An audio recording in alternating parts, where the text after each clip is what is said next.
मैं एडवोकेट सुमित कुमार झा आप सभी का अपने YouTube चैनल बुक लॉ में एक बार फिर से स्वागत करता हूं। आप सब जानते हैं कि मेरा चैनल लॉ से रिलेटेड है। इस पर हम कानूनी जानकारी देते हैं, लीगल प्रोविजन को हम लोग डिस्कस करते हैं। जैसा कि आपने थंबनेल में देखा कि एक वकील साहब को 10 साल की सजा हुई है। वो थंबनेल में था, दरअसल उनको 10.5 साल की सजा हुई है और 2,51,000 रुपए का जुर्माना देना पड़ा है, क्योंकि उन्होंने झूठा केस किया था किसी व्यक्ति पर। तो अगर आप पर कोई झूठा केस कर दे तो उस व्यक्ति को भी उम्र कैद तक की सजा हो सकती है, उसको हम जानेंगे। इन पर आज हम सिर्फ बात करेंगे इनके कहानी के बारे में, इन पर जो सेक्शंस लगा था आईपीसी का वो, और वही आईपीसी का सेक्शन अब बीएनएस में कहां पर है वो। अगर आप पर कोई झूठा केस करे तो आप कौन कौन सा सेक्शन उस पर लगवा करके उसको आप सजा करवा सकते हैं, आज हम इन बातों को जानेंगे। बेसिकली अगर झूठा केस कोई करता है तो उस व्यक्ति जो झूठा केस करता है उस व्यक्ति के साथ आप क्या क्या कर सकते हैं, उसको कितनी सजा हो सकती है। तो पहले आते हैं हम अपनी कहानी पर। ये कहानी है यूपी के एक वकील साहब की। इसमें जो वकील साहब हैं, हालांकि इनका नाम लखन सिंह बताया जा रहा है, लेकिन according to Hindustan Times, Times of India, law trade, तो इन लोगों के हिसाब से कि इन्होंने केस किया एससी एसटी का, यानी कि एससी एसटी एक्ट जो है उसका दुरुपयोग किया और एससी एसटी के तहत देखा गया तो इन्होंने दूसरे व्यक्तियों पर 20 मुकदमे दायर किए थे, यानी कि 20 मुकदमे झूठे दायर किए थे, यानी कि एससी एसटी का जो एक्ट है उसका दुरुपयोग किया इन्होंने। नाम सिंह है तो इससे कंफ्यूज नहीं होना है। जहां तक हमारी जानकारी है, जहां तक कि न्यूज में बताया जा रहा है, जहां तक कि हमने बहुत सारा न्यूज देखा है, गूगल से भी सर्च किया है कि अगर ये सिंह है तो ये एससी एसटी कैसे हो सकते हैं, लेकिन हर जगह यही आया है, जजमेंट में भी यही है कि एससी एसटी का दुरुपयोग इन्होंने किया है। इन्होंने झूठा एससी एसटी एक्ट जो है वो दायर किया है और मारपीट का केस भी इन्होंने झूठा दायर किया, लेकिन ज्यादा फोकस इसमें रहा एससी एसटी एक्ट के बारे में। और वो भी 20 से अधिक 20 मामले सामने आए हैं जिसमें कि इन्होंने सिर्फ जमीनी विवाद अगर इनका होता था किसी भी व्यक्ति के साथ तो ये उस पर एससी एसटी एक्ट लगा देते थे, और वही एससी एसटी एक्ट आज इनको लेकर के डूब गया। जो ये वकील थे अब ये वकील भी नहीं रहेंगे, क्योंकि इनका कन्विक्शन 10 साल तक का हो गया है। तो अब बार काउंसिल जो है वो इनका जो रजिस्ट्रेशन है उसको रद्द कर देगी, क्योंकि कोर्ट ने ऐसा कहा है, ऐसा रिक्वेस्ट किया कि इनका जो लाइसेंस है उसको रद्द कर दिया जाए। तो 10 साल तक की सजा इनको मिली है। इन पर जो सेक्शन लगा था वो सेक्शन था 182 आईपीसी, यानी कि फॉल्स इंफॉर्मेशन। इसके तहत इनको 6 महीने की सजा और 1,000 रुपए जुर्माना, सिंपल इंप्रीजनमेंट, याद रखिएगा सिंपल इंप्रीजनमेंट ये वर्ड। और इसके बाद अब अगर कोई ऐसा अपराध करता है, कोई फॉल्स इंफॉर्मेशन देता है, तो उसके साथ क्या होगा, उस पर लगेगी धारा 240 बीएनएस। यानी कि अगर वकील साहब अब ये गलती करते या कोई भी व्यक्ति ये गलती अब करता फॉल्स इंफॉर्मेशन का, तो उस पर बीएनएस की धारा 240 लगेगी, जिसकी सजा 2 साल तक है और जुर्माना है, जुर्माना डिफाइन नहीं है। इसके बाद इन पर जो दूसरा सेक्शन लगा था वो था सेक्शन 193 आईपीसी, यानी कि फॉल्स एविडेंस। फॉल्स एविडेंस देने का आरोप भी इन पर लगाया गया और इसके तहत इनको 3 साल तक की सजा सुनाई गई और रिगरस इंप्रिजनमेंट और 50,000 रुपए तक का जुर्माना भी इनको लगाया गया। अब देखिए ऊपर वाले में हमने आपको क्या बताया, सिंपल इंप्रिजनमेंट, और उसके बाद हमने आपको क्या बताया 193 में रिगरस इंप्रिजनमेंट। इन दोनों में अंतर होता है, इन दोनों का अंतर हमने पहले बता रखा है, लिंक रहेगा डिस्क्रिप्शन बॉक्स में, आप वहां से जाकर के देख सकते हैं कि सिंपल इंप्रिजनमेंट और रिगरस इंप्रिजनमेंट इन दोनों में क्या अंतर होता है। ठीक है, तो 193 यानी फॉल्स एविडेंस देने के कारण इनको कितनी सजा सुनाई गई, 3 साल तक की। और यही सेक्शन अब अगर हम बीएनएस में बात करें तो 229 में दिया गया है। अगर आप कोई फॉल्स एविडेंस देता है तो उस पर कौन सी धारा लगेगी बीएनएस की, 229। इसकी सजा मैक्सिमम 7 साल तक की है और 10,000 रुपए तक का जुर्माना है। अगर कोई जुडिशियल प्रोसीडिंग में फॉल्स एविडेंस देता है, ठीक है, यानी कि ट्रायल चल रहा है, जब मजिस्ट्रेट के सामने चार्ज हो रहा है, उस समय मतलब जब जुडिशियल प्रोसीडिंग स्टार्ट हो गया है, तब अगर कोई फॉल्स एविडेंस देता है तो उसको 7 साल तक की सजा हो सकती है और 10,000 रुपए तक का जुर्माना लगाया जा सकता है।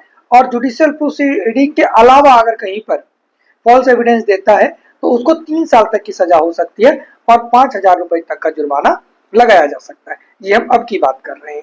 लेकिन अगर कोई ऐसा ऑफेंस है जिसमें डेथ पनिशमेंट है, ठीक है, और मतलब कोई ऐसा ऑफेंस है जिसमें आप झूठा गवाही दे रहे हैं, फॉल्स एविडेंस पेश कर रहे हैं, जिसकी सजा अगर वो लागू हो जाए, वो एविडेंस मान लिया जाए, तो उस व्यक्ति को डेथ पनिशमेंट भी दिया जा सकता है, यानी कैपिटल पनिशमेंट भी दिया जा सकता है।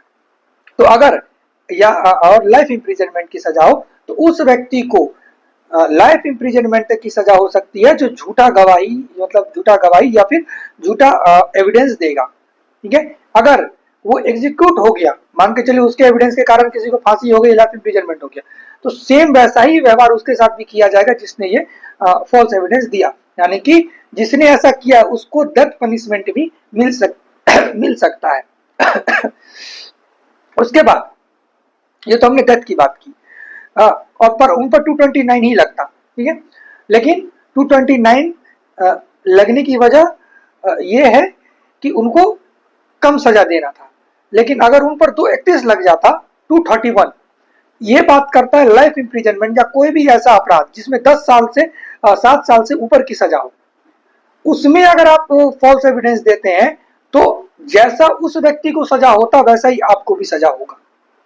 तो यानी कि अगर हम SC/ST की एक्ट की बात करें तो क्या सेक्शंस लगा हुआ था नहीं पता, लेकिन SC/ST एक्ट में लाइफ इम्प्रिजनमेंट तक की सजा हो सकती है, तो इनको भी लाइफ इम्प्रिजनमेंट तक की सजा हो सकती थी।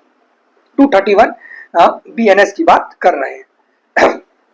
उसके बाद जो इन पर एक चार्ज और लगाया गया, आई होप कि आपको समझ में आ रहा होगा, क्योंकि हम IPC के साथ BNS भी बता रहे हैं कि अगर अब कोई ये अपराध करता है तो उन पर BNS की धारा लगेगी, ना कि IPC की, इसीलिए हम साथ साथ में BNS भी आपको बता रहे हैं।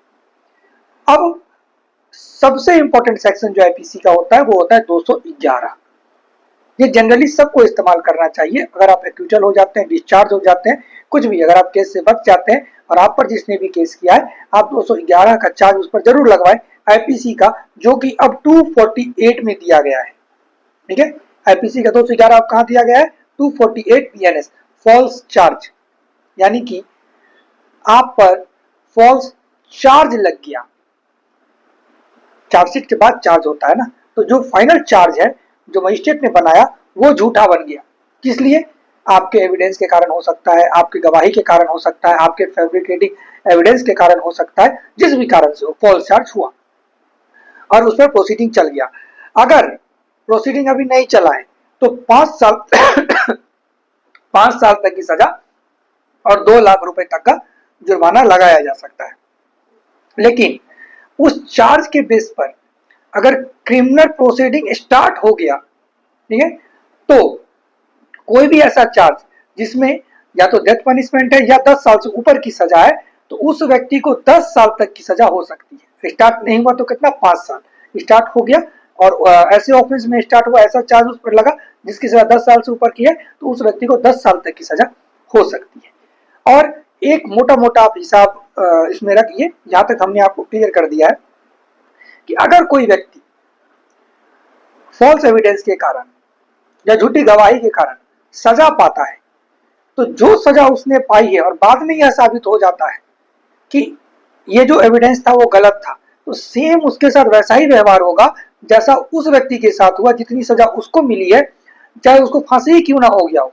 अगर उसको फांसी हो गया होगा तो जिसने वो झूठी गवाही दी है, गवाही मतलब एविडेंस का यूज किया, ये गवाही भी दी है, अगर उसको बेस करके किसी को फांसी हुई है तो उस व्यक्ति को भी फांसी होगी जिसके कारण उसको फांसी हुई है। ये हमने आपको एक मोटा मोटा हिसाब बताया। बाकी इन डिटेल हमने आपको एक एक सेक्शन बताया, कहानी बताई, ठीक है। SC/ST एक्ट का दुरुपयोग किया था इन्होंने, इसीलिए इनको 10.5 साल की सजा और 2,51,000 रुपए का जुर्माना इनको लगाया गया। इनको कहा गया ए फैक्ट्री ऑफ फॉल्स केस, यानी कि यह एक इंडस्ट्री है जो कि फॉल्स केस का मतलब मैन्युफैक्चरर कह सकते हैं कि अगर कोई जमीनी विवाद हुआ SC/ST एक्ट लगा दो, वो खुद से परेशान हो जाएगा। तो बेसिकली इनका नाम सिंह है, मैंने वीडियो के स्टार्टिंग में भी हमने आपको बताया, लेकिन बार बार यही बात सामने आ रहा है कि इन्होंने SC/ST एक्ट में केस किया है। ऐसा कहीं भी नहीं आया है कि इन्होंने करवाया है, इन्होंने किया है। इसका मतलब है ये सिंह है, जो लखन सिंह है, इनका कोई दूसरा नाम हो सकता है, या इस टाइटल से भी SC/ST हो सकते हैं लोग। ठीक है, मिलते हैं किसी नेक्स्ट वीडियो में। आज के लिए इतना ही। जय हिंद।